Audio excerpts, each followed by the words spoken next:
اور ملک امین اسلم صاحب اور تمام دوست جو مشترکہ پریس کانفرنس تھی وہ سردار رحمت علی خان پبلک سیکریٹریٹ میں منعقد ہونا تھی اور تمام انتظامات مکمل تھے، لیکن ایک بہت بڑی انہونی کی وجہ سے سردار رحمت صاحب کو اور ان کی فیملی کو رات کو سفر کرنا پڑا۔ تو سردار رحمت علی خان کا دست راست کے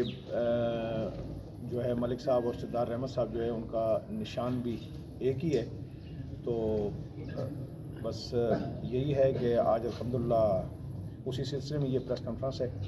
اور ہم ملک صاحب کے پاس یہاں پہ حاضر ہوئے ہیں۔ میں ملک صاحب سے گزارش کروں گا کہ خیالات کا اظہار کریں۔ آج سب سے پہلے تو میں بڑے افسوس کا اظہار کروں گا کہ ہمارے جو بھائی ہیں سردار رحمت صاحب، ان کے گھر میں ایک ایسا حادثہ ہوا اور یکدم ایک بھانجی ان کی جو ہے اس کو وہ فوت ہو گئی۔ تو رات کو ہی لیٹ خبر آئی، ان کو لاہور جانا پڑ گیا، 2:30 بجے ان کو جانا تھا۔ تو اللہ تعالیٰ اس بچی کو جنت نصیب فرمایا اور سارے گھر والوں کو صبر عطا کرے۔ باقی آج کا جو ہمارا پروگرام تھا، پھر ہمیں دوستوں کو لے کر پھر ان کے پاس جائیں گے دفتر میں اور وہاں پریس کانفرنس ہوگی بھرپور۔ لیکن انشاءاللہ جس طرح ہمارے بھائی وقار صاحب نے فرمایا کہ اب اس وقت جو الیکشن چل رہا ہے اس کے حالات آپ لوگوں کے سامنے ہیں۔ یہ الیکشن اپنی طرز کا ایک منفرد الیکشن ہے اور ہر روز ایک نیا سرپرائز اس الیکشن کے اندر میدان کے اندر آ رہا ہے۔ لیکن اس بھنور کے اندر بھی میں سمجھتا ہوں کہ ہم نے فیصلہ کیا ہے کہ یہاں پر جو PP3 ہے اس کے اوپر انشاءاللہ ہم سردار رحمت صاحب کے ساتھ مل کر چلیں گے، اور اس سلسلے میں ہم نے ایک ہی سردار رحمت صاحب اور میں نے ایک ہی نشان لیا ہے، گھڑیال، اور اس سلسلے میں جو ہمارا منشور ہے کہ آپ علاقے کے لیے کیا کرنا چاہتے ہیں اور کیا آگے جا کر ہم مل کر انشاءاللہ اس ضلع کو اور خصوصاً اس شہر کو دیں گے، اس سلسلے میں ہم ایک پریس کانفرنس انشاءاللہ کریں گے۔ وہ آ جائیں اس اپنے جو صدمے سے باہر، تو انشاءاللہ موٹے موٹے جو خد و خال ہیں وہ یہ ہیں کہ ایک تو جو حقوق اٹک کا ایشو ہے جس کا آپ سب کو پتہ ہے، یہاں پر پہلے بھی ہم اس پہ میٹنگ کر چکے ہیں، کئی یونین کونسلز میں میٹنگ کر چکے ہیں، اور وہ ایشو جو ہے وہ سارے ضلع کا ایشو ہے، اور اس کے اندر ہمارے جو دو مین ایشو ہیں کہ ایک تو اس ضلع کو غازی بروتھا کی رائلٹی ملنی چاہیے۔ ابھی آج کل یہ خبر یہ بھی چل رہی ہے کہ غازی بروتھا کو پرائیویٹائز کرنے جا رہے ہیں، 30% اس کے حصے جو ہیں وہ فروخت کیے جا رہے ہیں۔ تو انشاءاللہ اس کے بھی ہم آواز اٹھائیں گے کہ جب تک اس ضلع کو جنہوں نے قربانی دی ہے، جس کی وجہ سے آج غازی بروتھا پاکستان کو بجلی دے رہا ہے، جب تک اس ضلع کو اپنے حقوق جو کہ آئین میں لکھے ہوئے پاکستان کے جب تک وہ نہیں ملتے، اس کی پرائیویٹائزیشن نہیں ہونی چاہیے، کیونکہ پرائیویٹائزیشن تب ہو جب اس ضلع کو اس کے حقوق مل جائیں، اور انشاءاللہ اگر اس ضلع کے حقوق ہمیں مل جاتے ہیں، رائلٹی کے حقوق مل جاتے ہیں، تو یہ تقریباً 7 سے 8 ارب روپیہ سال کا بنتا ہے، اور اس کے ساتھ اس ضلع کی تقدیر بدل سکتی ہے۔ یہ جو روز آپ سنتے رہتے ہیں جی کہ پیرس بنا دیں گے، لنڈن بنا دیں گے، یہ واقعی سب سے امیر ترین ضلع بن جائے گا پورے پاکستان کا۔ یہی ہمارا خواب ہے انشاءاللہ، اور یہی ہمارے منشور کا نمبر 1 ایشو ہوگا۔ دوسرا، عملی اقدامات بھی اٹھائے کہ اٹک کو ایک ایجوکیشن ہب بنایا جائے، ایجوکیشن کا ہب بنایا جائے، اور اس سلسلے میں 4 پروجیکٹ ہمارے جو تھے ان میں سے 3 گراؤنڈ کے اوپر آنا شروع ہو گئے ہیں۔ ایک آپ کی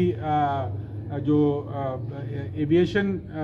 سٹی کے اندر ہماری بنی ہے ایئر یونیورسٹی، اس کے لیے ہم نے بھی کوشش کی تھی، ایئر فورس نے ساری فنڈنگ کی اور وہ اس کا افتتاح ہوا تھا ہمارے دور میں۔ دوسرا، برانی یونیورسٹی جو کہ پہلے شروع ہوئی تھی ہمارے میرے سے آنے سے پہلے، لیکن وہ ایک کرپشن کا منبع تھا، اس کرپشن کے منبع سے اس کو نکالا، 50 کروڑ کا فنڈ اس کے لیے دیا، اور آج اس کی بلڈنگ کھڑی ہو گئی ہے۔ اس کو انشاءاللہ جلد از جلد آپریشنلائز کرنا ہے تاکہ ہمارے بچے وہاں جا کر ڈگریاں حاصل کر سکیں۔ تیسرا،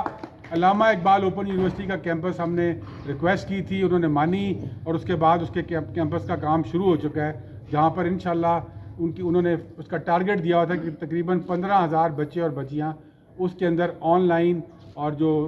اوپن ایجوکیشن ہوتی ہے اس کے ذریعے ڈگری حاصل کر سکیں گے۔ اور اس کے ساتھ چوتھی جو جس یونیورسٹی آف اٹک جس کا چارٹر جو ہے وہ کیبنٹ نے منظور کر لیا تھا، اس کی فنڈنگ ابھی منظور نہیں ہوئی تھی، انشاءاللہ اس کا چارٹر منظور ہو چکا ہے۔ اگر یہ چاروں چیزیں اٹک میں آ جاتی ہیں تو اٹک انشاءاللہ ایک ایجوکیشن ہب بن جائے گا جو کہ پورے پاکستان میں اس طرح کی کوئی شہر نہیں ہوگا جہاں پر اس طرح کی 4 یونیورسٹیاں ایک شہر کے اندر. ہاسپٹل اس کو جو شروع ہوا تھا ہماری حکومت میں, اس کے بعد اس کو چینج کر کے اب DHQ کے ساتھ اٹیچ کر دیا گیا. وہ 200 بیڈ کا بہترین فیسلٹی ہے, DHQ کے ساتھ وہ اس کو اٹیچ ہو گیا. اس کے ساتھ ہمارا یہ مشن ہے کہ انشاءاللہ یہاں پر ایک میڈیکل کالج بھی آئے, تاکہ یہ صحت کے لیے, صحت حاصل کرنے کے لیے جو ہمیں در بدر پھرنا پڑتا ہے, اور اٹک کے لوگوں کو جب بھی کوئی چیز لے کے جاتے ہیں وہ ریفر کر کے کوئی پنڈی بھیج دیتا ہے, کوئی پشاور بھیج دیتا ہے, علاج اس کا اٹک میں ہر مریض کا ہو سکے. اور اب اللہ کے فضل سے ایک اس کی جو انفراسٹرکچر فیسلٹی ہے وہ بن گئی ہے, اور اس کی جو آگے ڈیولپمنٹ ہے وہ یہ ہے کہ اس میں ایک میڈیکل کالج 7 اسسٹوز کے, اور وہ DHQ کے ساتھ آلریڈی اٹیچ ہو چکا ہے. میری بات ہوئی تھی پچھلے ہفتے ہی. تو انشاءاللہ یہ ایک بالکل ایک گراؤنڈ تیار ہے کہ یہ انشاءاللہ یہ خواب بھی پورا ہوگا. آپ نے, میں سمجھتا ہوں کہ وہ ایک نوجوان کینڈیڈیٹ ہیں, انہوں نے بڑی محنت کی ہے اس حلقے میں, پہلی بار ان کی انٹری ہے اس حلقے کے اندر. تو مجھے امید ہے کہ انشاءاللہ وہ اپنی محنت سے اور جس لگن کے ساتھ وہ کام کر رہے ہیں, بڑی اچھی آرگنائزیشن کے ساتھ وہ کام کر رہے ہیں. تو مجھے امید ہے کہ ہماری ایک اچھی ٹیم بنے گی جو کہ اس ضلع کو اور خصوصاً اس شہر کو وہ حقوق بھی دلوائے گی, اور اس کے ساتھ ساتھ وہ اس ایک ویژن کے ساتھ آگے چلے گی, تاکہ جو بات ہم آج کر رہے ہیں اگلے 5 سال میں آپ کو کر کے دکھا دیں. تو اس سلسلے میں ہم انشاءاللہ ایک ڈیٹیلڈ ایک پریس کانفرنس کریں گے. پینل سمجھ لیں یہاں پہ اناؤنس ہو گیا ہے, جو ہمارے چھاس کا پینل ہے انشاءاللہ وہ بھی ہم اسی ہفتے اناؤنس کریں گے, اور وہاں پر بھی ایک اچھا پینل لے کر سامنے آئیں گے, تاکہ اس حلقے کی جو لوگ ہیں جن کو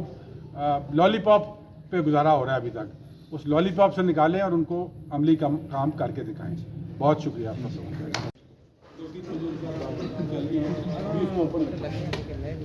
دعا کرو جی اللہ تعالیٰ